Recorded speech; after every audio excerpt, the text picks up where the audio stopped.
Welcome back, guys. Thanks for taking the time to tune in and listen to God's word. And we've been talking about this idea of temptation, and so kind of in the first part, I guess in part one, I gave the personal example of how temptation was explained to me as a young child, and then in part two, it was more, yeah, I guess instead of personal, it was more like a historic example, or talking about Adam and Eve. And so, looking back at this, at their temptation, Adam and Eve.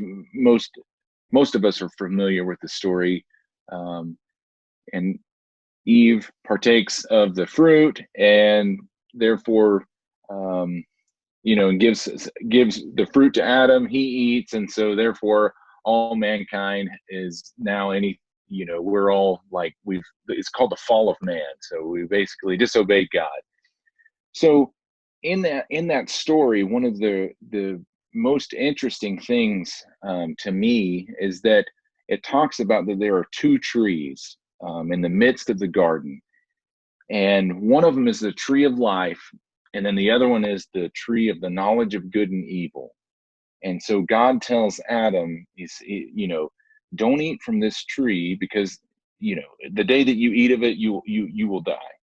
And so it's I guess it's really, really interesting to me, this idea of God not wanting mankind to have the knowledge of good and evil, because when we think of it, we're like, yeah, we need the knowledge of good and evil because we need to know the good things to do so that we can hopefully do more of them. And we need to know the evil things so we can, steer clear of those, for sure. And so, like, what would it mean, like, thinking about God and how he doesn't change, and even from the beginning he did not want mankind to have this knowledge of good and evil.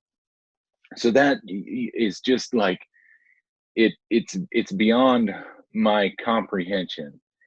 um, but it is a very interesting point, and something that I feel like we should all think about. At least you may not have to agree, like, oh yeah, I don't know about God not wanting us to have the knowledge of good and evil, but it is very interesting, to think about that. So along following that same thought process of the knowledge of good and evil not being good for man.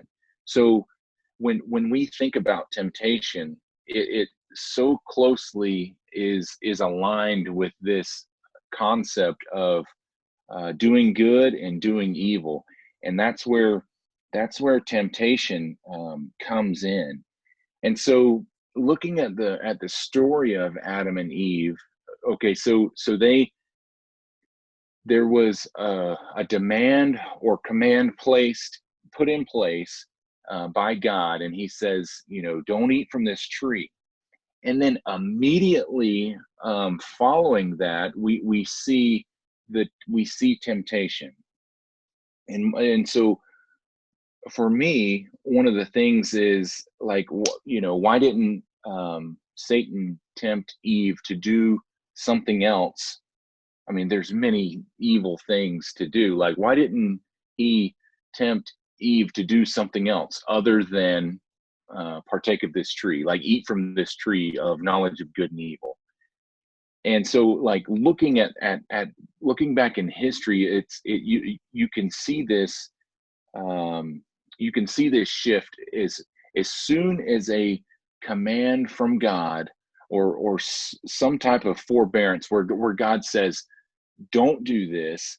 Right on the heels of that is the temptation to do it. And we know this, as people, like, growing up, on the playgrounds.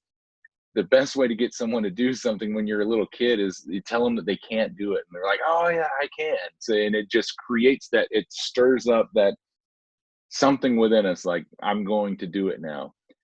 So looking at this story, with Adam and Eve. So the command was given, and then immediately is that temptation. So it's kind of like a circle is kind of how I'm going to try to portray this to you. And so a command is given.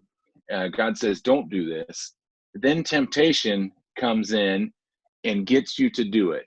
Okay, so you immediately, or maybe not immediate, but at some point, you disobey God's command. So what happened to Adam and Eve right after they did that? There were two things. One of them was they saw themselves in a different way. They looked at themselves differently. And the King James, it says they saw themselves naked. And so what did they do when they found themselves naked? They started trying to cover up. They made coverings for themselves. So they tried to cover up their nakedness, and then they distanced themselves from God. So we have, I'll just say, we have a command, and then we have temptation. Then when you mess up, you immediately try to cover it up, and then you try to distance yourself from God. So you try to appear differently before him, and then you try to get away, because why would we try to get away from God? It's like you're fearful. You are afraid of the coming judgment. So once again, so you start off with the command, then you have temptation, and then I'll put like then you mess up, you fall. So you try to cover that up, and you run away from God. You withdraw from God. And most of the time, this is kind of coming down on the downward part of the circle. Is like after you kind of pull back and run away, you won't start returning back to God until in your mind you're like, okay, you know what? Like I messed up, I screwed up this time, but okay, I'm not going to do this again. So you make this kind of an outrageous claim of like, I'm never going to commit this sin, whatever it may be. I'll never do that again. So then, like, we as Christians, like, this is like that downward part of the circle. We're coming back around, like, okay, I'm confident in myself, and I'm looking at me. I'm not going to do that again. I won't do it. And so then we're right back to being so close to that command, because we know that God did not want us to do it. So we're like, okay, I'm never going to do it again. And then it's like, then what happens? Temptation. And then you fall, and then you withdraw, and then then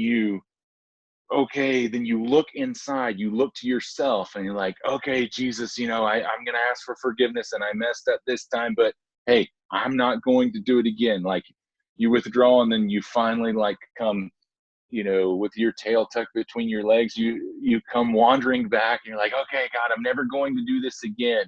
And then you still hold on to that command, and you're like, okay, if this is what you want, God, I'm going to do it this time. And then so you start back, and it's like it is a never ending cycle of this temptation.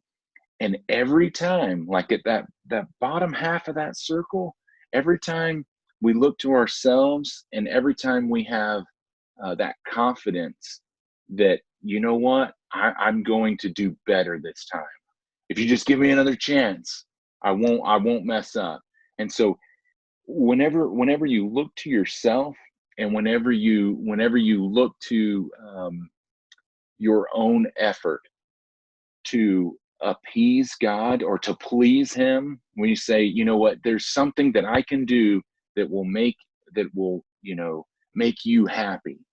And that is like, you don't know how close you are to being right back to the same spot that you just got out of.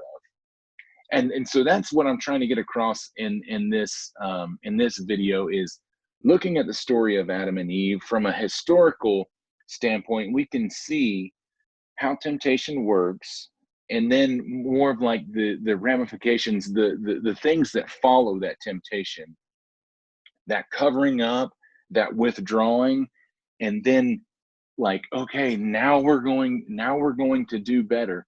And so I think that this is so indicative of many Christians' lives, like this battle, and it feels like we are constantly on this wheel, and it comes down to a couple things where we're trying to please God, and then we think that we can do it within ourselves. Like we think that, okay, now that God has, cleansed me of my past, like now I'm going to do better. So if you can, if you can get a hold of this concept and this idea that I'm trying to get across to you, it's like, if nothing else, you could at least identify, yeah, that kind of makes sense. That is like an endless cycle of how many of us have lived or are living right now. So think about those two things. One of them was the knowledge of good and evil. He never set out for man to have that. So think about that, and then also think about that vicious cycle that we find ourselves in when we're trying to please God. So thanks for taking the time to tune in.